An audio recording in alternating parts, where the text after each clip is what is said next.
우리가 추수감사주일로 드리는데요. 1년에 이렇게 우리가 절기를 정해서 우리에게 이 시간을 주신 것은 우리가 너무 감사를 자주 잊어버리기 때문에 아예 날짜를 정해 주셔서 이때를 더 기억하고 감사하라고 이 시간을 주신 것 같습니다. 각 가정에서 가장 제일 좋은 과일들을 준비해 오셨는데요. 저도 파인애플을 사고 어젯밤에 또 감을 좀 사려고 그랬는데 감이 너무 싱싱하지가 않더라고요. 그래서 배만 사가지고 왔는데 보니까 하나님께서 제일 좋아하는 과일이 없죠. 하나님께서 감을 제일 좋아하시잖아요. 하나님께 감 사드리세. 감이 없어요.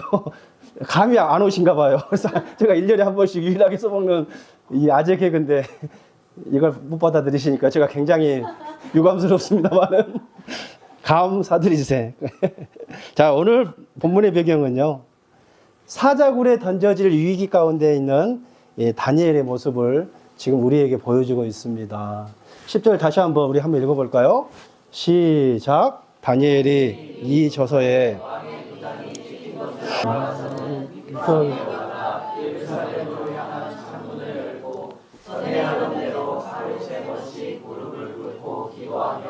하나님께 감사하였더라. 아멘.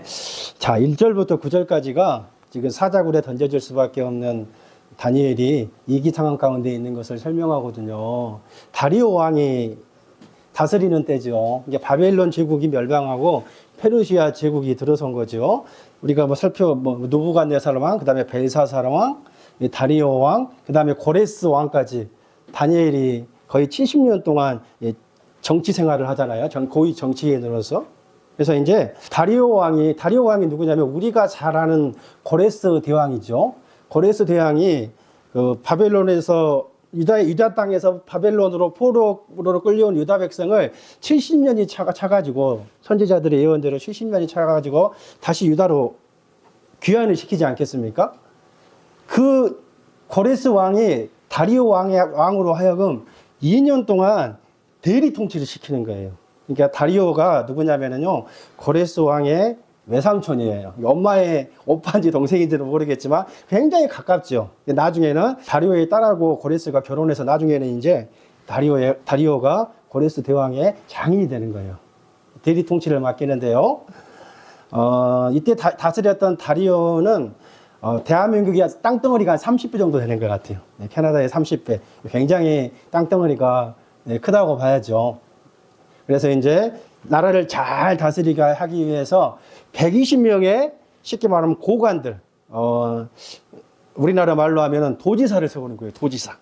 캐나다로 이야기하면 주지사를 세우는 거겠죠. 그리고 120명을 다 이렇게 관리할 수 있도록 위에 총리 3사람을 세워요. 프라임 미니스터리. 옛날 조선시대를 이야기하면 영의정, 좌의정, 이렇게 우의정 이렇게 세우는 거예요. 그리고 이제 이 다리오 왕이 보니까 다니엘이 굉장히 탁월하잖아요. 지혜가 탁월하고 영적으로 탁월하고, 여기는 비범하다 여기 구별됐다고 나오지만 영어 성경에는 distinguishing이라고 표현을 쓰는데 굉장히 다니엘이 비범해요. 그러니까요, 3명의 총리가 있는데 이 다니엘이 다른 2 총리에 비해서 비교할 수도 없을 만큼 영적으로 지혜적으로 일이면 일 굉장히 탁월해요. 그래서 다리오 왕이 절대 신임해요. 그러니까 비록 그가 페르시아 시티즌도 아니지만 유대에서 포로를 오면 포로잖아요. 포로. 그럼에도 불구하고 이 다니엘로 하여금 이 페르시아 전국을 다스리게 하는 거예요.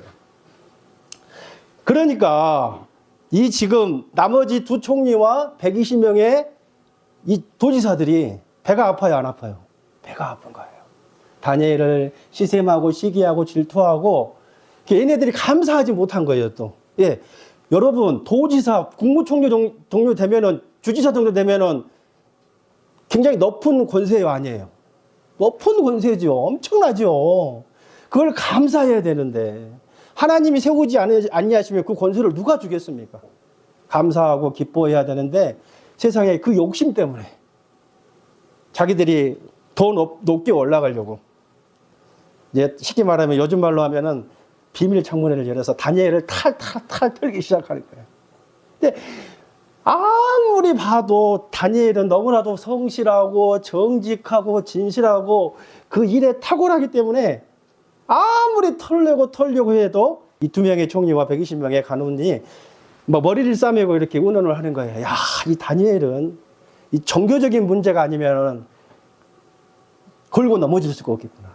그래서요, 자기들의 안 되기 때문에 이제 다니엘을 올가 먹이려고요, 음모에 빠뜨리게 하려고 없는 법을 만든 거예요. 그래서 이제 다리오 왕에게 가서 우리 모두가 다 합의를 했습니다. 거짓말이죠. 실제로 보면 다니엘은 빠져 있잖아요, 이거를. 자기들끼리 이제 다니엘 몰래 가가지고 다리오 왕한테 이제 싸바싸바 아무 하는 거죠. 30일 동안, 앞으로 30일 동안 다리오 왕이 어떤 신이나 인간에게 기도하는 사람은 사자굴에 던져넣기로 저희가 합의를 했는데 어떠신지요? 그래서 왕이 보니까 뭐 그 사람이 다니엘인지는 모르지 않았겠습니까? 왕은. 그래서 왕이 제가를 하는 거예요. 왕의 금령을 딱 찍는 거예요. 페르시아에 보면은요, 왕이 그걸 한번 찍어버리면은 나중에 왕이라도 그 법을 변개하지 못하는 거예요. 고치지 못하는 거예요. 이런 배경이 10절에는 있다는 거예요. 자, 10절 다시 한번 읽어볼까요? 시작. 다니엘이 이 조서에 왕이 도장이 찍힌 것을 알고도 자기 집에 돌아가서는 입방에 올라가 예루살렘으로 향한 창문을 열고 전에 하던 대로 하루에 3번씩 무릎을 꿇고 하나님께 감사하였더라. 여러분 대단하죠? 다니엘은 하루에 3번씩 오전 9시, 정오, 오후 3시.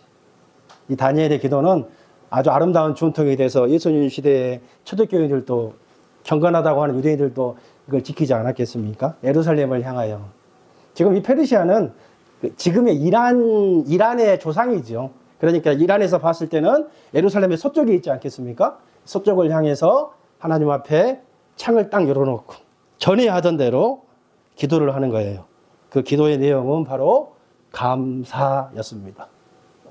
자, 이 말씀을 보게 되면요, 다니엘은 언제나 기도할 때마다 하나님 앞에 감사를 드렸다는 것을 알 수가 있죠.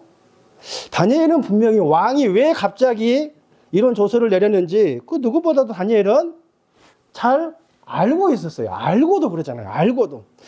자기를 시기하고 질투하는 자들이 자기를 죽이려고 꾸며낸 음모라는 것도 다니엘은 알고 있었어요. 그리고 그들이 지금 어디에선가 자신의 모습을 지켜보고 있다는 것도 알고 있었어요. 왕한테 고소하잖아요. 다니엘이 지금 하루에 3번씩. 왜요? 다 지금 지켜보고 있다는 말이에요. 그리고 한번 왕의 도장이 찍히면 왕 자신도 어떻게 그것을 바꿀 수 없다는 것도 알고 있었어요. 그리고 지금 자신이 기도하게 되면 사자굴 속에 던짐을 받을 수밖에 없다는 사실도 알고 있었어요. 그럼에도 불구하고 다니엘은 전에 하던 대로 기도하고 있어요. 이거는 우리가 다니엘하고 다른 모습 같아요. 다니엘은 여러분 평생도 아니고요, 한 달 30일만 기도하지 않으면 돼요. 굳이 창문도 닫아놓고 이불 속에서 기도해도 누가 뭐라고 하겠어요? 생각해 보세요, 여러분. 오늘날 같이 도청 장치가 있는 것도 아니고요, CC 카메라가 있는 것도 아니지 않겠습니까?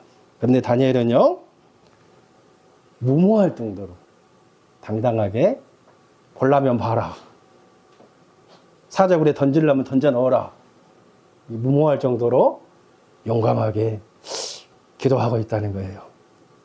어떻게 생각하십니까? 여러분하고 반대라고 생각하십니까? 이건 또 다니엘하고도 반대라고 생각되지는 않습니까? 우리 10절 다시 한번 읽어보겠습니다. 시작. 다니엘이 이 조서에 왕의 도장이 찍힌 것을 알고도 자기 집에 돌아가서는 입방에 올라가 예루살렘으로 향한 창문을 열고 전에 하던 대로 하루에 3번씩 긁고 감사하였더라. 다시 이야기합니다. 여러분, 지금 감사할 상황이 전혀 아니에요. 그렇죠? 지금 가장 위험한 시기를 만나고 있는데 감사는 뭘 감사할 때입니까? 지금은요, 위기의 상황과 풍파의 시기입니다.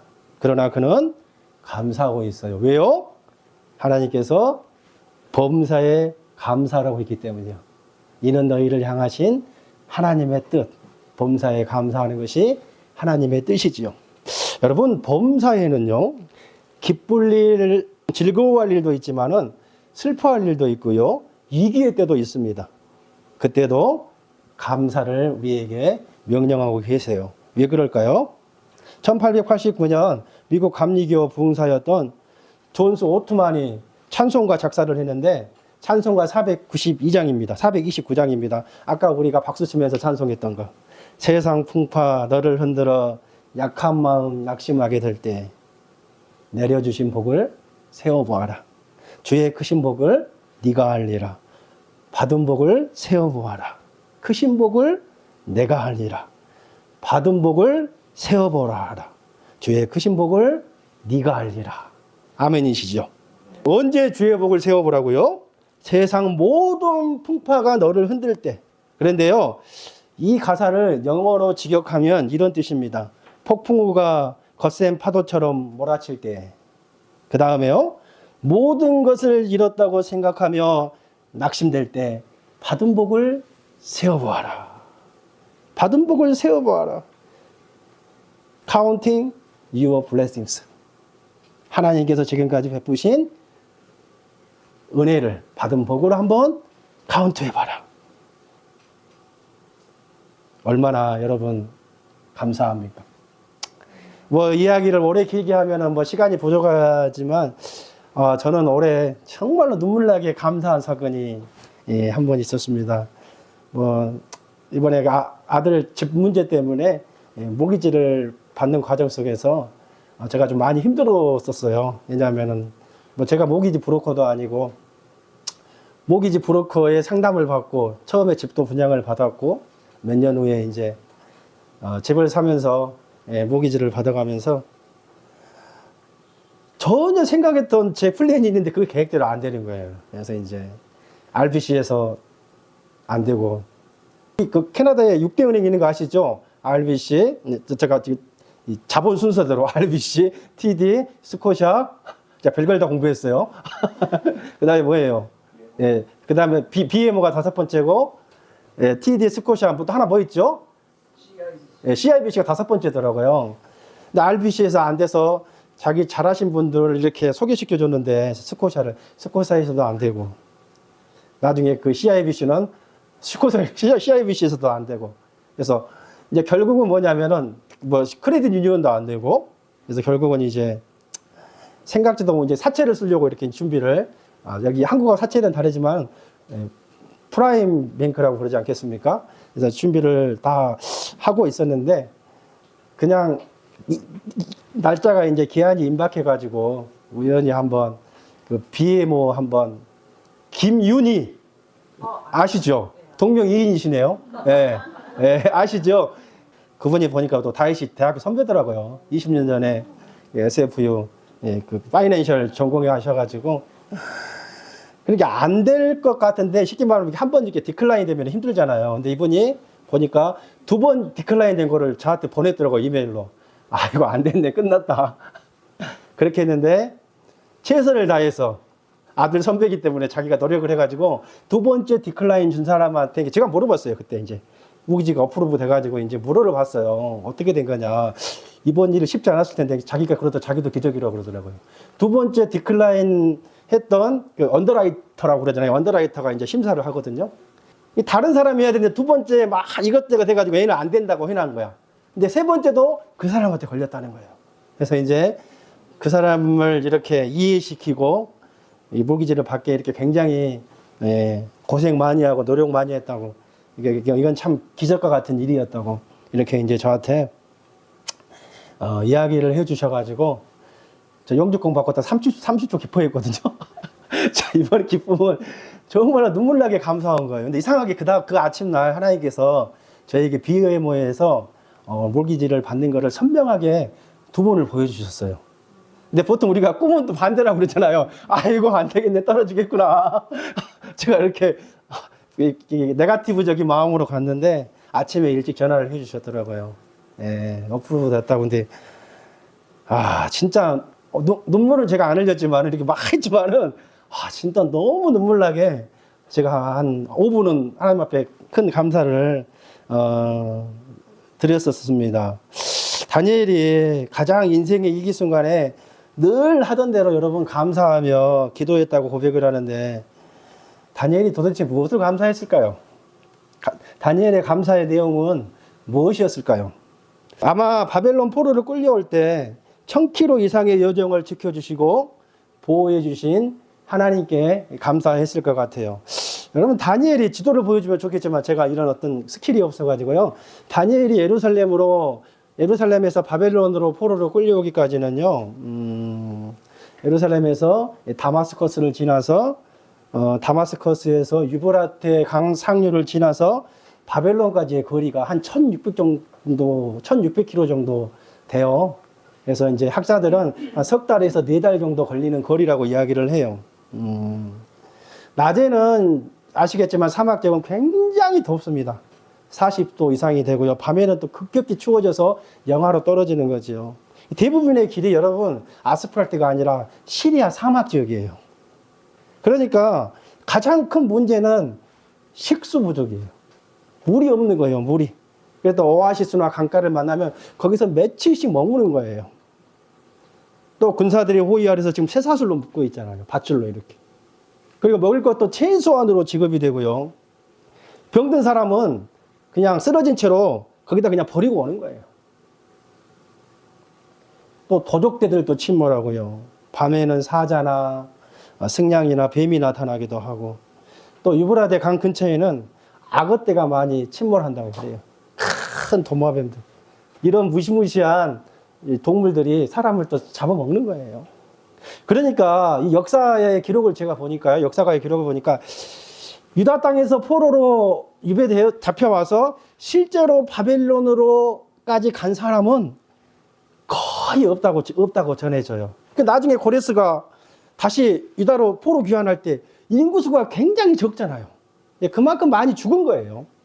그러니까요, 다니엘은 지금까지 살아서 이런 어려움에서 건져주시고 보호해주신 하나님께 감사했을 것 같아요.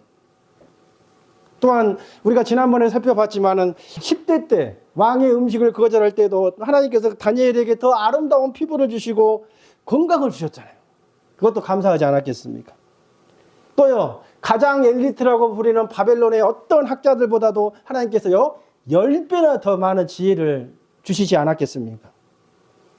그리고 특별히 다니엘에게는 꿈들을 해몽할 능력을 주셨잖아요. 여러분, 꿈 이게 공부해서 되는 겁니까? 뭐 연구한다고 되는 게 아니잖아요. 특별히 하나님의 영이, 비범한 영이 함께 해주시기 때문에 꿈 해석도 할 수 있지 않겠습니까? 또한 세계 최고의 바벨론 제국에서 총리까지 높여주시고 세속적 도시 한복판에서 하나님의 이름을 높여드리게 해주셔서도 감사했을 것 같습니다. 세상에 바벨론 제국 때에도 쓰임받는 것도 감사한데요. 바벨론 제국이 멸망하고 페르시아 제국 때에도 시대가 바뀌고 정권이 바뀌고 나라가 바뀌었음에도 불구하고 나를 써주시는 하나님께 감사한 거예요. 지금 다니엘이 학자들은 80대 후반이라고 생각해요. 86세 정도 되는 것 같아요. 80평생 동안 건강을 지켜주시고 80인생 동안의 세속적인 도시에서 선하게 나를 하나하나 정확하게 인도하신 하나님.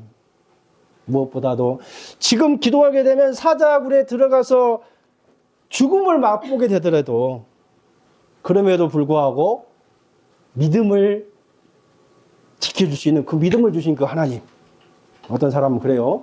다니엘이 사자굴에 들어가도 아마 사자가 지금 배가 안 고파서 다니엘을 안 먹었다고? 아니면 사자가 다이어트 중이라고? 아니에요. 뒤에 한번 봐보세요. 그 다니엘을 모함한 모든 그 사람들을 다리오 왕이 사자굴에 던지잖아요. 근데 내려가기도 전에요. 뼈도 없이 그 모든 사람들을 다 잡아먹었어요. 세상에 모든 풍파가 밀려올 때에도 말할 수 없는 평강으로 나와 함께 해주신 그 하나님께 감사했을 것입니다. 이것이 바로 다니엘의 감사 기도였다는 거예요. 어떻게 다니엘은 이렇게 절체절명의 위기 속에서 하나님께 감사할 수 있었을까요? 다시 한번 10절, 한 절밖에 안 되기 때문에 다시 한번 읽겠습니다. 외우셔야 돼. 이제 가실 때 시험 볼 거예요. 시작. 다니엘이 이 조서에 왕의 어인이 시킨 것을 알고도 자기 집에 돌아가서는 이방에 올라가 예루살렘으로 향한 창문을 열고 전에 하던 대로 하루에 3번씩 무릎을 꿇고 네. 아멘. 어떻게 이 절체절명의 위기 속에서 감사할 수 있었을까요? 한번 따라해 보실까요? 전에 행하던 대로 예, 전에 행하던 대로의 내공이 있었기 때문입니다. 전에 행하던 대로의 영성이 있었기 때문에 가능했다는 거예요. 여러분, 영성과 내공은 하루아침에 이루어지는 게 아니잖아요. 우리도 여러분 다니엘과 같이 감사가 우리의 루틴이 되기를 바랍니다. 감사가 습관이 돼야 돼요. 감사가. 우리가 입만 열면은 죽겠다 불평 원망 시기하는 게 아니라 우리가 입만 열면은 아이고 살겠다. 이 감사의 열매가 감사가 습관이 되시기를 주의 이름으로 간절히 축원드리겠습니다. 예, 다니엘의 감사는요, 지난날에 하나님께서 자신에게 행하신 일에 그 감사에 그치지 않고, 두 번째로요, 하나님의 앞으로 행하실 일에 대한 미리 감사였다는 거예요. 우리 한 번 더 따라해 보시겠습니다. 미리 감사. 미리 감사. 예, 위기 속에서 감사 첫 번째, 두 번째, 미리 감사. 그는 사자굴에 던져둬도 자신을 지켜주실 것을 믿고 미리 감사를 드린 거예요.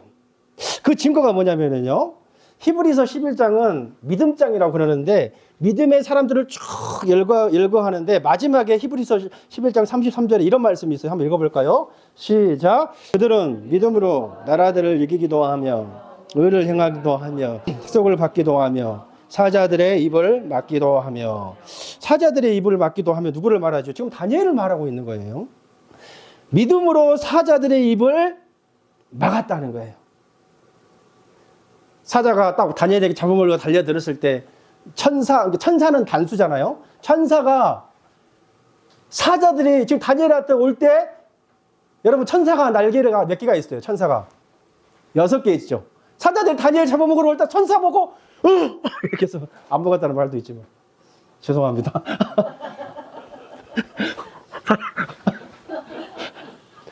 이런 고급 용어를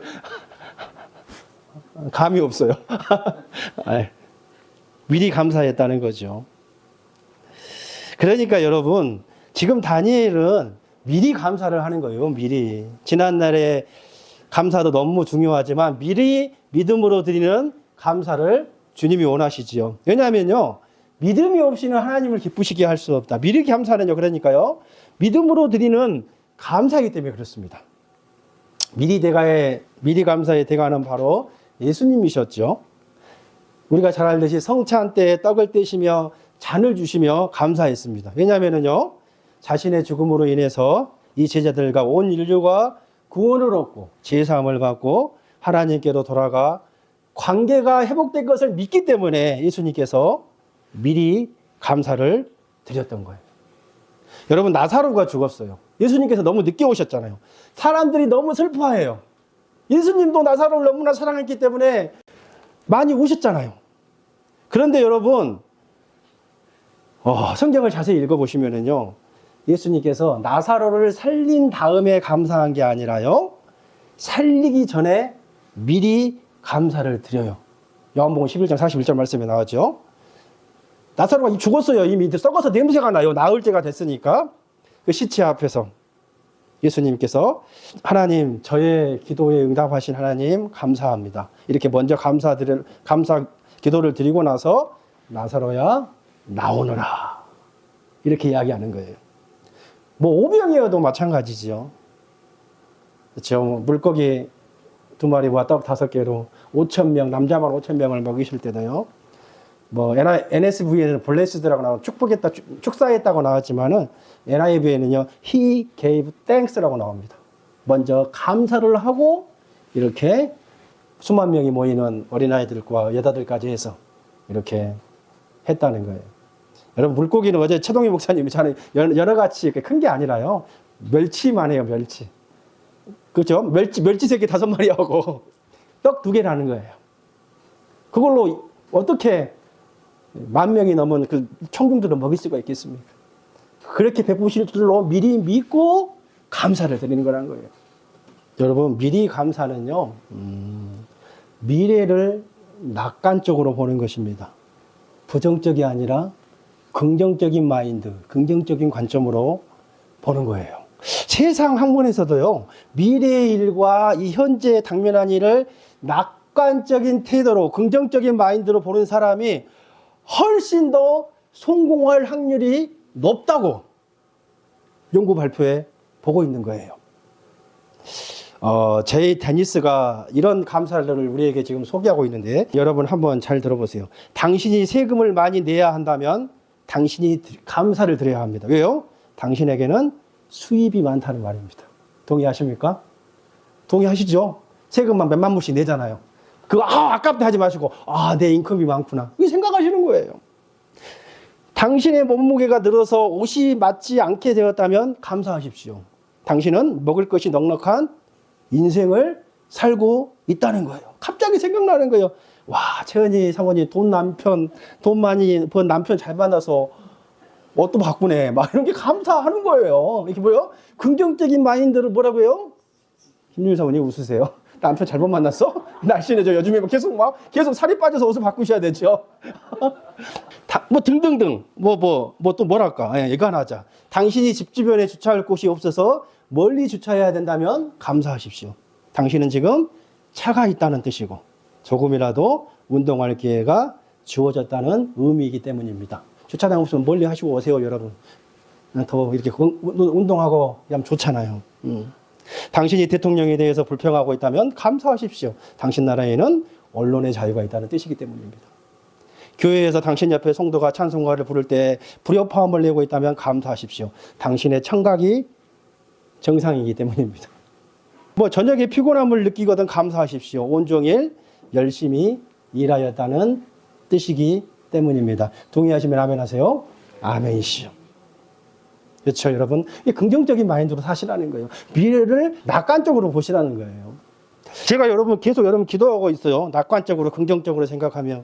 이제 우리 목사님들 내년에 이 집 팔아야 되잖아요. 그래서 하나님 더 좋은 예배 장소를 주실 줄로 믿고 감사합니다. 기도하세요, 여러분. 다음 달에 우리 아내 한국에 가서 갑상선 암 수술해야 되는데, 저희는 좋아요. 저희 집에 드디어 자유가 찾아왔어요. 8.15 광복, 대한독립 만세가 찾아왔지만은 제가 이렇게 말만 하지 실상은 그게 아닙니다. 자, 암을 잘 치료해 주실 것을 믿고 미리 감사하는 거예요.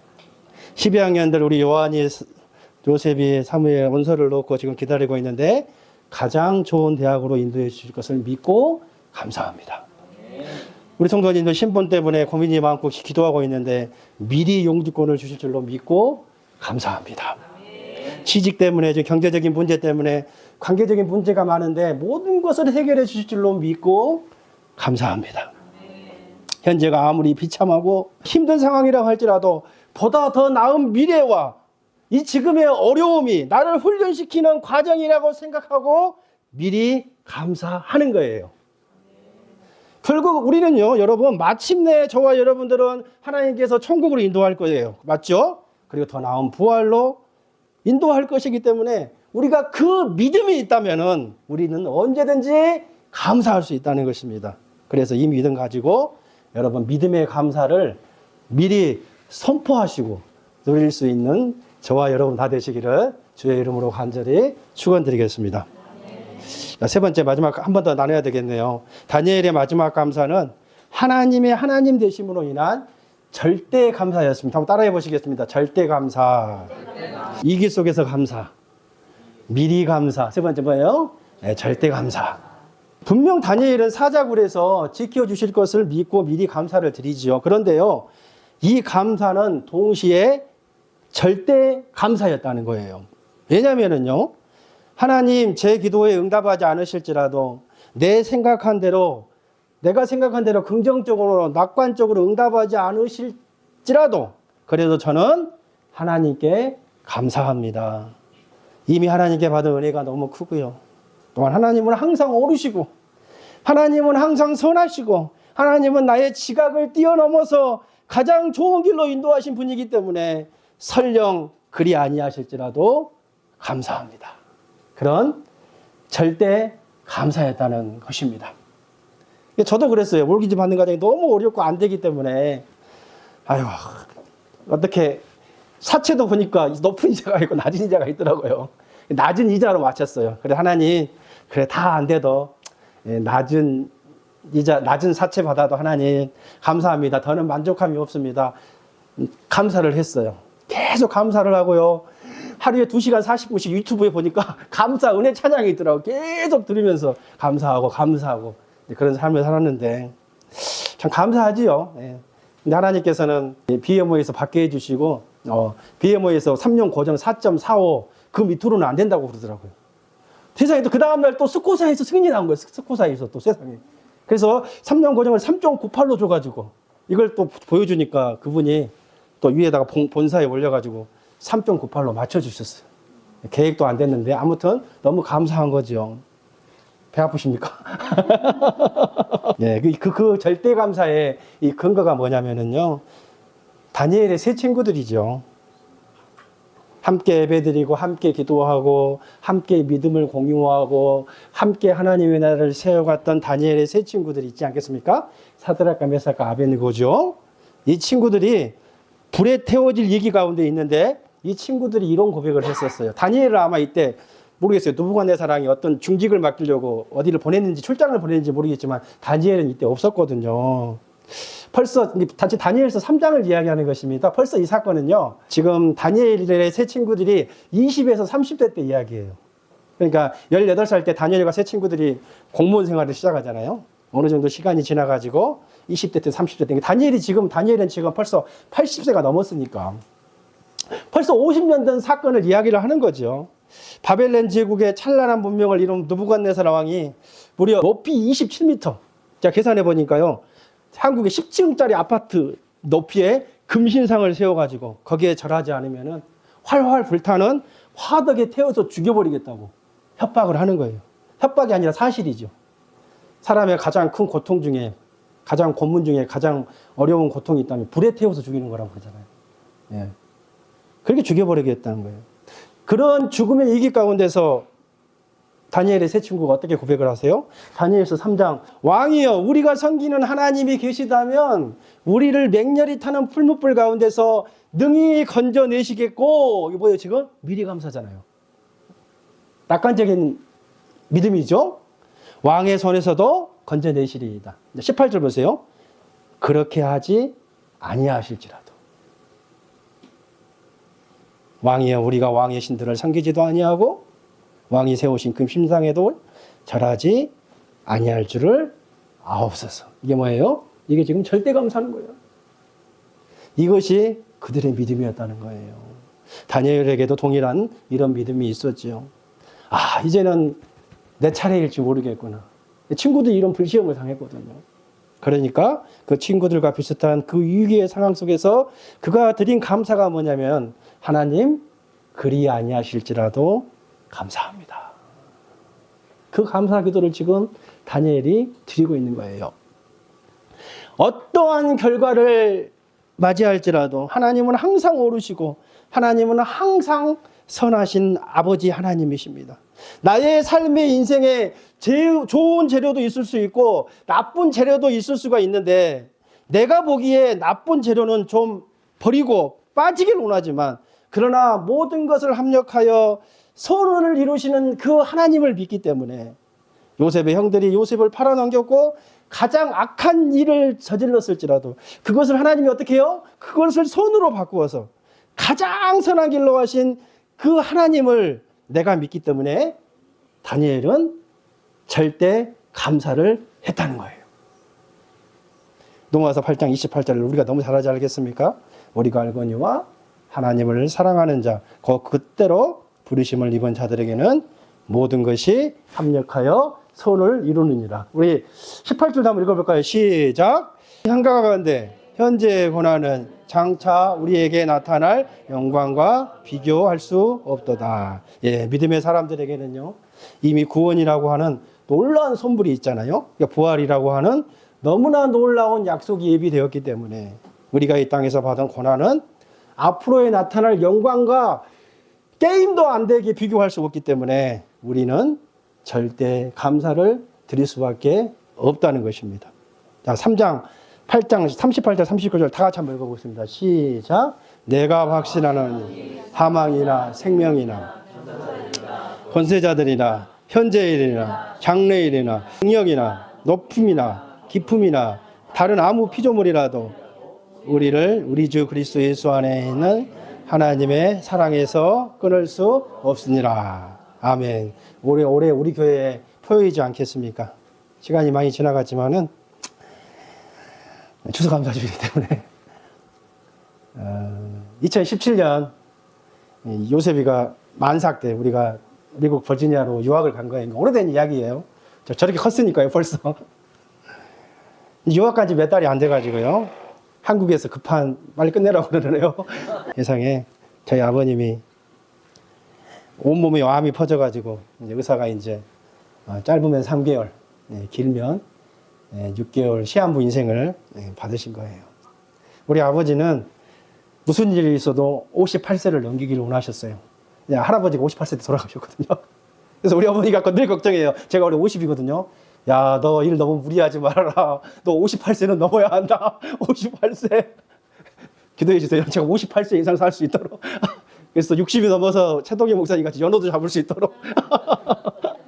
저희는 이제 불신자 가정이었기요. 안 믿는 가정이었죠. 그리고 이제 아버님이 또 장손이고 제가 또 3대 장손이기 때문에 또 교회하고는 무관한 그 가정이었어요. 그래서 아버지는 평생 교회를 가본 적이 없으시죠.